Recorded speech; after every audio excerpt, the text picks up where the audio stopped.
아 글쎄 안 들려 들을 뉴스 없어 아무 뉴스도 귀에 들어오지 않아 듣고 또 들어도 들을 뉴스 없어 만든 게 이 프로야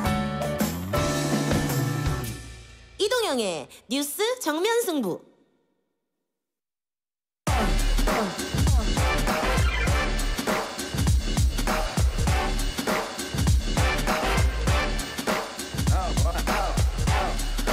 YTN 라디오 이동의 뉴스 정면승부 3부 시작합니다. 여론조사를 통해 민심을 읽어보는 시간 민심은 숫자다 코너입니다.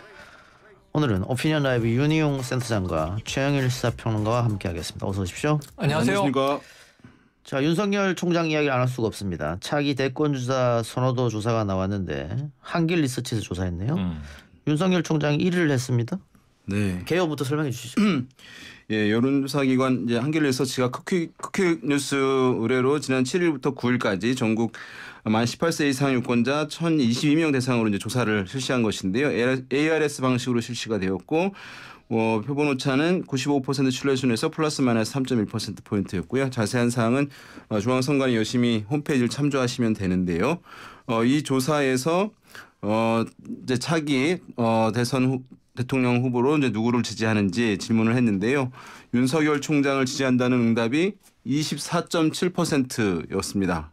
그리고 이제 1위로 나타났고 2위는 이제 이낙연 대표가 22.2%, 3위는 이재명 경기지사가 18.4%로 기록했고요. 그래서 윤석열 총장이 어쨌든 상승하는 흐름세는 있었는데 20% 중반대까지 나오게 되면서 상당히 이제 주목을 받은 조사 결과였다고 할 수 있겠습니다. 윤석열 총장이 뭐 국정감사 이후로 상승했는 건 누구나 다 예상할 만한데 부동의 1, 2위를 하고 있었던 이낙연, 이재명을 제치고 1위 네. 하면서 많이 사람들이 오? 라고 했어요. 거기에 지금 언론이 상징적인 의미를 또 부여하고 있는 거죠. 왜냐하면 사실은 이게 엄격하게 보면 1, 2위 차이는 이제 이 표본 오차 3.1% 안에 들어가기 때문에 원래는 이럴 때 이제 동률이다. 그렇게 이야기를 하는데 어쨌든 오차 범위 내 1위 뭐 이렇게 이야기를 해보겠습니다. 그동안 사실은 부동의 3위긴 했죠. 여론조사에서 빼달라. 난 현재 공직자 상황이다. 나는 대권 관심 없다. 지난해 그렇게 얘기를 했어요. 빠졌을 때는 이제 없었지만 들어가면 어쨌든 3위예요. 그런데 이번에는 이제 여야 망라하고 1위를 찍었다. 상징적인 의미가 있습니다. 근데 이 어제 오늘 평론가, 전문가 모두 이게 어떻게 된 현상이냐 해석을 위해서 노력을 하잖아요. 중론이 이제 두 가지로 모아집니다. 하나는 이제 야당이 주장하는데 이거 여당 책임 아니냐. 여당의 지금 현 정부의 현직 검찰총장이 이게 야권 후보 대권주자 1순위라면 문제 있는 거 아니냐. 추미애 장관이 때릴수록 커진다. 추미애 효과다라고 이제 해석을 하는 거 하나. 또 하나는 이제 지금 장제원 의원은 좀 자성의 이야기를 했는데요. 지금 야권이 얼마나 대권 주자가 지리멸렬하고 이렇게 희귀하면 현직 검찰총장이 대권 주자 1위가 되겠느냐. 이거는 야권의 잘못이다. 그러니까 지금 야권의 존재감 부재, 뭐 야권의 대권 주자 공백 사실 없는 건 아닌데 지지율이 안 나오죠. 근데 저는 이 두 가지가 다 각각의 진실이라고 보기 때문에 이 한 가지 요인이 아니라 섞여 있는 것이다. 지금 추 장관과 뭐 이 대립각을 세우고 있는 윤석열 총장만 보이는 상황이 올해 또 연출이 됐고 그다음에 야권 내에서는 뭐 원희룡 제주지사 같은 경우가 대권 도전 선언했어요. 당내에는 내 적수가 없다. 내 적은 윤석열 안철수다. 이렇게 얘기를 했단 말이에요. 근데 안 나와요. 정작 이 원지사 같은 경우에는. 그래서 이런 부분에서 또 이번에는 조사에 국민의힘 후보들은 빠져 있죠. 네, 알겠습니다. 자, 지금 최영일 평론가가 얘기해 준 어떤 것은 왜 정치적으로 이렇게 많이 나올 수밖에 없었냐 이제 해석을 해 주셨고 조사의 문제점은 윤희용 분석가가 해 주실 텐데 조사 방법에 문제점이 있었다. 크게 한 세 가지 같아요. 유선 전화의 가중치를 좀 많이 두지 않았냐. 두 번째는 50대 60대 이상 연령층에게 할당을 너무 많이 줬다라는 거. 세 번째는 방금 말씀하신 겁니다. 질문 자체에 문제가 있었다라고 하는 것. 요 세 개를 나눠서 한번 다 얘기해 주시죠. 일단 이제 이 조사 아까 이제 좀 말씀드리지 못한 것은 응답률은 3.8%였고, 근데 유무선 혼용 방식으로 이제 실시가 됐네요. 이제 이 조사 같은 경우에 보게 되면 우리가 이제 유무선 혼합이라고 했는데 이제 유선이라고 하는 것은 집 전화를 얘기하는 것입니다. 이건 전화 면접으로 실시되긴 했는데 이것은 이제 한 23% 정도가 반영이 됐는데 집 전화로 이제 많이 하게 되면 이제 그런 문제가 있어요. 뭐냐면 집 전화 가지고 있는 게 요즘에 대세가 아니잖아요. 없죠. 휴대전화만 그냥 사용하거나 아니면 인터넷 연결되어 가지고 070을 쓰는 경우들이 이제 많이 있기 때문에 그러면 집 전화 있는 분들 같은 경우는 그 지역에 좀 오래 사는 분들일 가능성이 이제 높고 그다음에 집에 있어야 전화를 받는 거잖아요. 그러니까 조사되는 기간 동안에 집에 있으신 분들이니까 어떤 자영업 하시는 분들이라거나 아니면 가게이거나 주부라든가 아니면 약간 직장에 지금 무직 상태인 분들 고연령층 약간 이제 보수 성향층이 있을 가능성이 있기 때문에 이제 그것은 근데 이거 한다고 해서 조사가 잘못된 것은 아니에요. 이제 어쨌든 그런 특성들이 있을 수 있고 그다음에 방금 이제 말씀하신 이제 진행자께서 말씀하신 50대, 60대가 많았다. 그것은 이제 모든 조사에서 대부분의 조사에서 많이 이제 표집이 돼요. 왜냐면 조사가 좀 더 수월하니까. 그러나 반영하는 것은 실제 인구 비대로 반영을 하는 것이고 그것을 어려운 말로 이제 가중치를 둔다라고 하는 것이기 때문에 실제 조사 결과에 영향 주는 건 아니에요. 그래서 그 문제는 없다고 볼 수 있겠고 뭐 문제라기보다는 이 선택지에서 우리가 이제 1번 누구, 2번 누구, 3번 누구 중에서 누구를 지지하냐라고 하면은 그 이름을 불러주고 안 불러주고가 엄청 중요하긴 한데요. 그렇죠.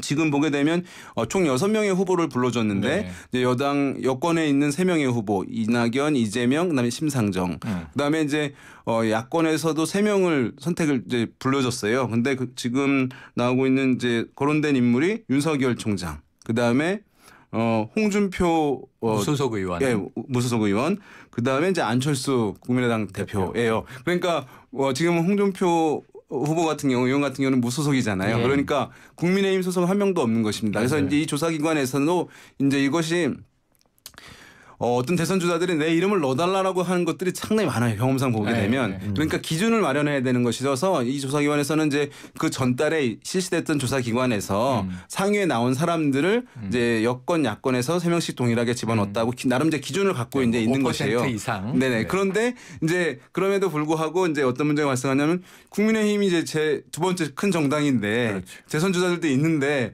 빠져버린 상황이 돼버리니까 그렇게 되면 어떤 이제 국민의힘 지지층 중에서는 나는 사람이 어떤 간에 떠나서 국민의힘 소속된 사람만 뽑을 거야라고 하는 분이 있을 수 있잖아요. 근데 국민의힘 소속 주자가 없는 거예요. 그러니까 최근에 좀 유명해지고 부상된 인물이로 모이는 효과가 좀 더 크게 나타날 수 있는 측면이 있어서 아마도 이제 가파르게 상승해서 20% 중반대까지 나오게 되는 데는 저는 뭐 1위도 할 수 있는 상황이라고 보긴 합니다만 이렇게 빠르게 올라가는 데는 그 효과도 약간 이제 있을 수 있다. 알겠습니다. 정리를 하면 국민의힘 제1야당인 국민의힘 후보가 없었기 때문에 그 아예 응답을 포기한 사람도 있을 테고 일부 그리고 방금 말씀한 것처럼 윤석열로 몰렸다 한쪽으로. 근데 여당 후보들은 이재명, 이낙연으로 이제 나눠지셨고 뭐 그런 효과가 있었다는 분석이고요. 그 윤석열 총장의 이런 상승세 앞으로도 계속 이어질 것 같긴 합니다만 그렇죠. 이게 국민의힘의 알파가 되느냐 독이 되느냐 후자를 분석하는 분도 많이 계시더라고요. 저는 후자 쪽이에요. 저는 개인적으로 명백히 후자인데 자 이제 이런 거예요. 자, 윤 총장이 내년 7월에 임기를 다 마치고 나오든 그때는 국민의힘 입장에서 대권 준비하기엔 늦은 시간이에요. 이미 늦어요. 올 재보선 끝나면 바로 대권 준비 들어가는데 재보선 하면서도 대권 주자가 서울시장을 나갈까 대권을 나갈까 이 고민을 하고 있는 상황인데 지금 내년 7월 임기 마치고 어쩌면 화려하게 정계에 나올 수는 있겠지만 대선 준비할 시간이 없다. 그러니까 국민의힘 일정하고 안 맞고 그럼 이제 임기를 마치기 전에 뭐 스스로 사직할 수가 있겠죠. 지금 같은 상황에서 연말 연초 혹은 4월 재보선 전후 그렇다 하더라도 저는 이 국민의힘과 화학적 결합이 불가하다. 자꾸 이걸 잊고 계신데 윤 총장의 아이덴티티 정체성은 뭐냐면 살아있는 정권의 칼을 들이대는 뭐 이 어찌 보면 이 천생 검사예요. 그래서 이 검찰 조직의 수장이 돼서 그 모습으로 이게 박근혜 정권도 어찌 보면은 붕괴시켰고 문재인 정권에도 굴하지 않고 그러니까 이런 이제 이미지인데 과거에 뭐 이회창 총재를 끌어온다면 대쪽이라고 이제 야권 지지층이 보는 건데 근데 문제는 그럼 국민의힘에 들어가려면 둘 중에 한 명은 자기 부정을 해야 돼요. 윤 총장은 자 박근혜 전 대통령 탄핵이 잘못됐던 겁니다. 제가 수사 틀렸습니다. 하든가 아니면 국민의힘이 탄핵은 옳았다라고 하든가 이거 아직 해결 못한 문제입니다. 이걸 언제 해결할 거예요. 그래서 저는 양쪽은 화학적 결합을 하기에는 자기 부정의 이 골짜기를 넘어야 하는 큰 숙제가 있다. 결합이 쉽지 않다.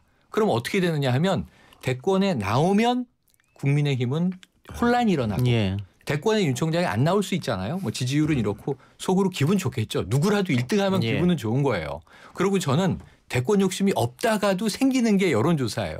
그 지금 이 윤석열 총장의 마음은 어떨까 이거 궁금해요. 네. 자, 그런데 만약에 대권 도전을 안 해도 지금 현재 보시다시피 국민의힘 주자들을 다 가려버리는 예. 이 안막 효과를 지금 만들어내고 있는 겁니다. 그래서 어떻게 봐도 독이다.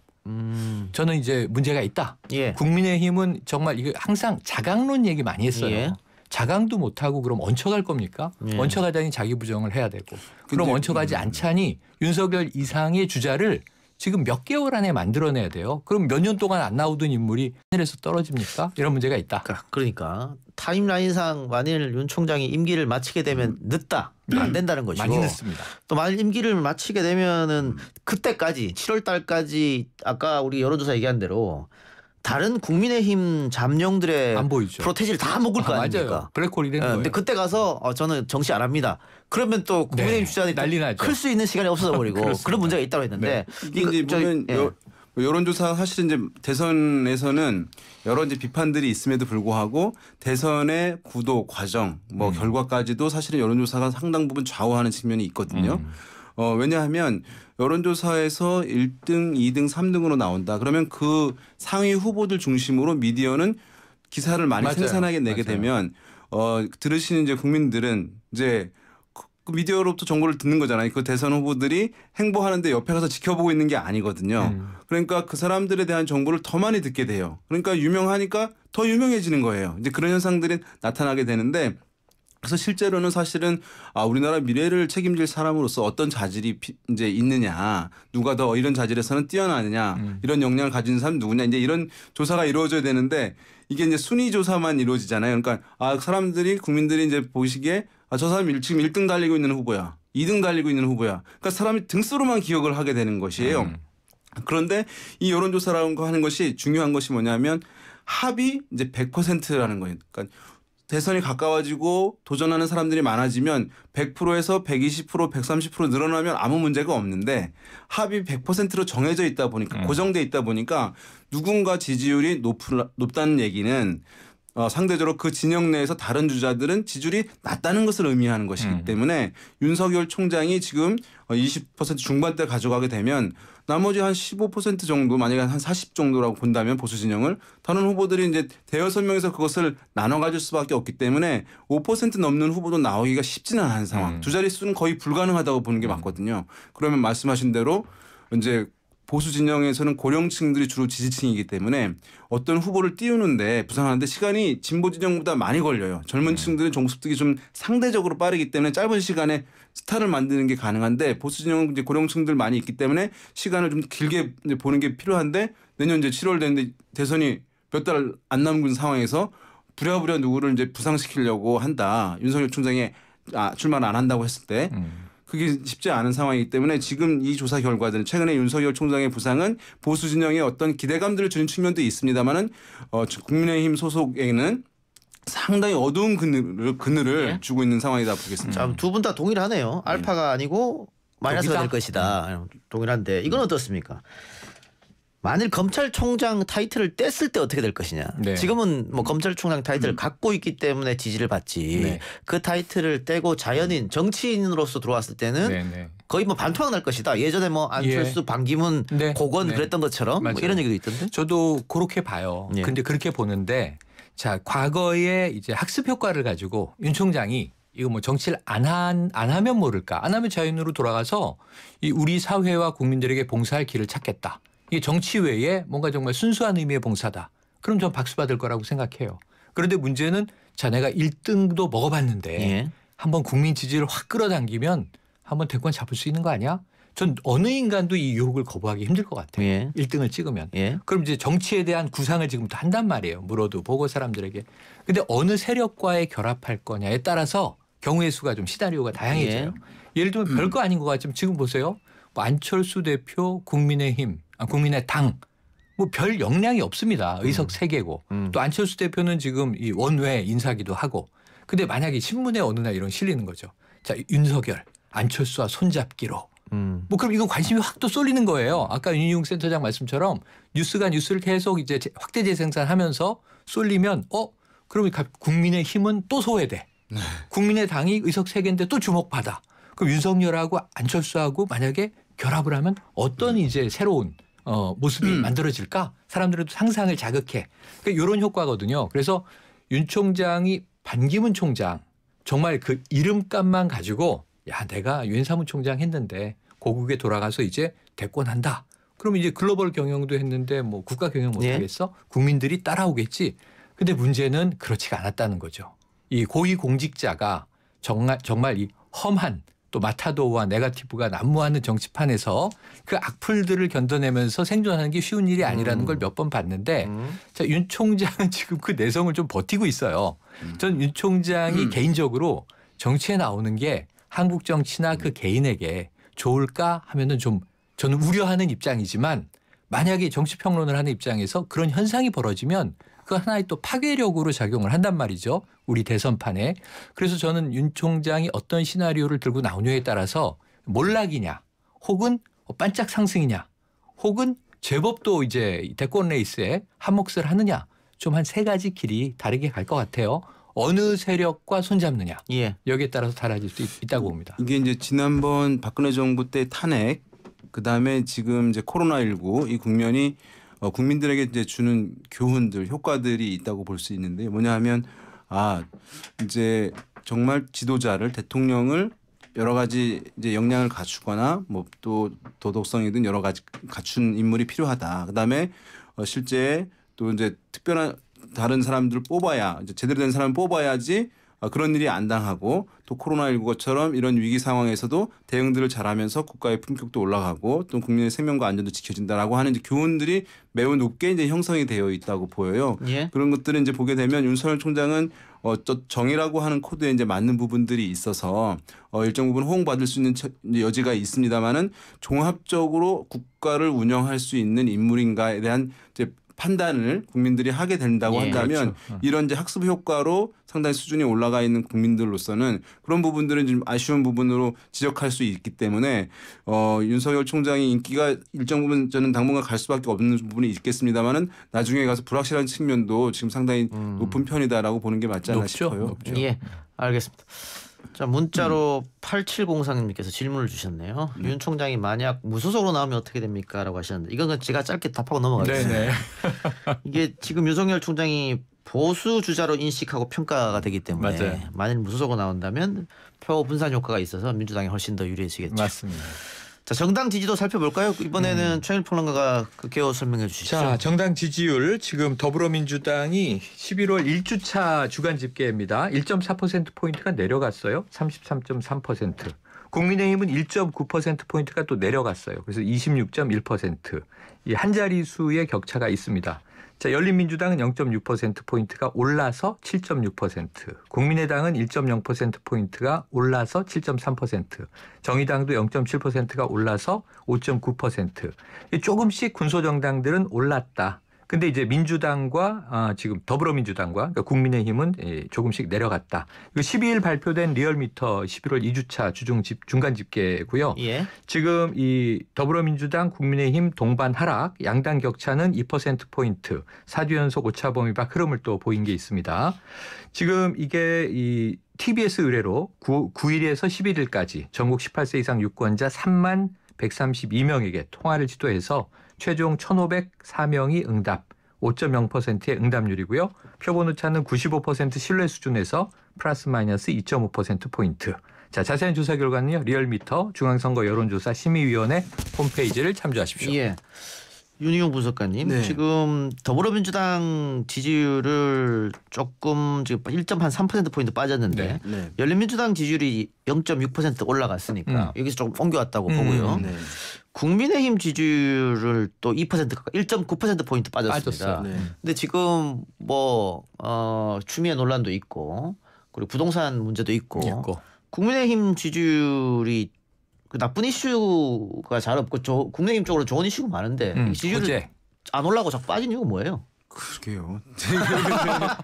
이게 이제 되게 보면은 솔직한 답변 사실은 다른 이제 조사 기관들에서 발표되는 조사에 비해서는 이 조사에서는 국민의힘 정당 지지율이 높은 편이에요. 왜냐하면 다른 조사기관들 같은 경우에는 20% 내외에 나오는 경우들도 맞아요. 지금 이제 많이 있거든요. 그것은 몇 번 말씀드리긴 했습니다만은 이제 ARS 방식으로 이제 많이 사용하는데 리얼미터 조사에서는 정치에 많이 관심이 높은 분들이기 때문에 이 변동폭들이 매주에 막 높게 나타나는 부분들이 있는데 정치 관심도도 좀 낮은 분들도 포함이 되는 사람 면접원에 실시한 조사 같은 경우에는 이제 상당히 이제 낮은 수준에서 지금 형성되고 있어서 어떤 면에서 보면은 여기서 정당 지지율이 지금 떨어지긴 했습니다만은 다른 데 비해서는 높으니까 이제 뭐 기대감을 갖는 측면도 뭐 없지 않아 있을 수도 있겠습니다만은 지금 어쨌든 잘 나오는 조사에서도 낮게 떨어진 이제 하락 추세가 나타난 상황이기 때문에 지금 야권에서 야당에서 정부 여당에 대한 공세를 이제 매우 강하게 하고 국감에 이어서 연속으로 가고 있는 상황이고 공세적으로 나오고 있는 상황인데 그러한 이제 반사 효과가 충분하게 사실은 반사 효과도 담지 못하는 상황이라고 할 수 있거든요. 이제 제가 뭐 선거 때 많이 얘기하는 비유는 뭐냐 하면 이제 이게 야권 연대다, 심판 정서다 그런 거면 그 그릇으로 모으는 것인데 그릇이 이제 튼튼하고 그릇이 이제 깨끗하다고 생각되어야 사실 반사 효과도 담겨지는 것이라고 할 수 있을 텐데 지금 보게 되면 국민의힘에 대한 어떤 비호감, 비토 정서가 제가 봤을 때는 아직 온전하게 회복이 되지 않은 거예요. 그래서 뭐 반사 효과를 좀 누리다가도 다시 이제 좀 힘을 잃고 하는 상황들이 있기 때문에 근본적인 어쨌든 문제는 과거와 명확한 단절을 했는지 여부가 이제 핵심적 사항인데 아직 이제 그 국민들이 그런 부분에 대해서 명확하게 이제 인지를 이제 하지 못하고 있는 상황이기 때문에 이런 이제 뭐 30% 중후반대까지 돌파하는 이런 모습들이 지금 오랜 기간 해도 나오지 않고 있는 상황이어서 저는 좀 특별한 대응 지금 김종인 위원장이 이제 좀 폐쇄적으로 운영한다라고 하는 비판도 있는데 좀 과감하게 문호를 열어서 당의 체질 변화를 가져오는 근본적인 변화들을 해줘야 저는 이 막혀 있는 턱이 좀 무너질 수 있으리라고 보는데 이게 지금 잘 쉽게 효과를 못 보고 있어요. 조금 이제 윤 센터장이 긴 흐름을 이제 짚어주셨는데 지금 현재 국민의힘의 문제는 뭐냐면 이 자꾸 국민들에게 특히 지지층에게도 그렇고 왜냐하면 반대층이야 뭐 안 되면 좋은 거죠. 그런데 문제는 지지층을 이제 끌어당겨야 되는데 중도든 혹은 강성보수든 2시그널, 3시그널이 계속 나와요. 지금 다 단독 플레이를 해요. 그러니까 우리가 무슨 이 맨유나 맨시티의 영국 축구를 볼 때 팀 플레이가 기가 막히다. 그래서 어시스트 그림처럼 나오고 손흥민이 골을 넣는구나. 뭐 이런 장면을 보고 환호하는 건데 지금 지도부 따로 놀고 중진 따로 놀고 초선 따로 놀고 지금 이런 분위기란 말이에요. 그러니까 저는 이 과거 아까 유승민 의원이 예전에 전 의원이 얘기했던 뭐 탄핵의 강을 건넜느냐 윤석열 총장의 정체성과도 어긋난다 이런 얘기를 드렸지만 지금 현재는 김종인 비상대책위원장인데 비상대책위원장을 아까 말씀하신 대로 폐쇄적으로 운영한다. 이걸 거꾸로 뒤집어 보면 사실 밑에서 리더십도 문제겠지만 펠로우십이 없어요. 안 따라줘요. 지도부가 얘기하면 다른 얘기예요. 그 밑에서는 항상 그걸 또 비판을 해요. 이래서 문제다 저래서 문제다. 그래서 팀 플레이가 이루어지지 않는 단체에 대해서는 그 외부에서 관전하는 관중이 누구도 사랑을 줄 수가 없습니다. 그래서 저는 리더십이 강력하든가 돋보이든가 아니면 정말 리더는 좀 부족하지만 이번에는 이 리더를 중심으로 똘똘 뭉쳐서 이 고비를 우리가 이 산을 넘어야 한다라고 악정고투하는 모습을 보여주면 야, 잘 못해도 저렇게 열심히 하는데 문재인 대통령 지지율이 버티는 이유 중에 하나가 특별히 정책을 잘해서가 아니라 열심히 해서 여기 항상 들어있잖아요. 이유 중에. 그런 것처럼 야당도 좀 죽어라 열심히 하는 모습이 보여줘야 되는데 좀 각개전투하는 모습들이 지지층을 흡수하기에는 아직 너무 구멍이 많아 보입니다. 뭐 국민들이 민주당이 못하는데 그러면은 국민의힘이 대한정당이 되느냐 그렇게 생각을 안 하는 것 같아요. 그래서 지지율이 안 올라가는 것이고 그러니까 민주당은 지금 잘하든 못하든 내부 파열음은 잘 안 나와요. 임기 후반인데 이게 이제 야당 같은 경우에는 이제 유력한 대선 인물을 만들어서 이제 그 사람을 통해서 이제 메시지가 나오고 그러면 국민들이 관심을 갖고 그러면 그 정당의 지지가 올라가는 이 순환 과정으로 나타나게 되는 것인데 아까 우리가 윤석열 총장 얘기를 했잖아요. 그러니까 근데 국민의힘 소속이 아니잖아요. 그러면은 국민의힘이 이제 가려졌다는 말씀하셨듯이 윤석열 총장이 주목을 받는 것은 국민의힘은 주목을 못 받는 게 돼버리는 것이거든요. 그러면서 정당 지지율에도 이후에 또 부정적인 영향을 줄 가능성도 배제할 수는 없어 보여요. 알겠습니다. 두 분 말씀을 여기까지 듣겠습니다. 수고하셨습니다. 네, 고맙습니다. 감사합니다.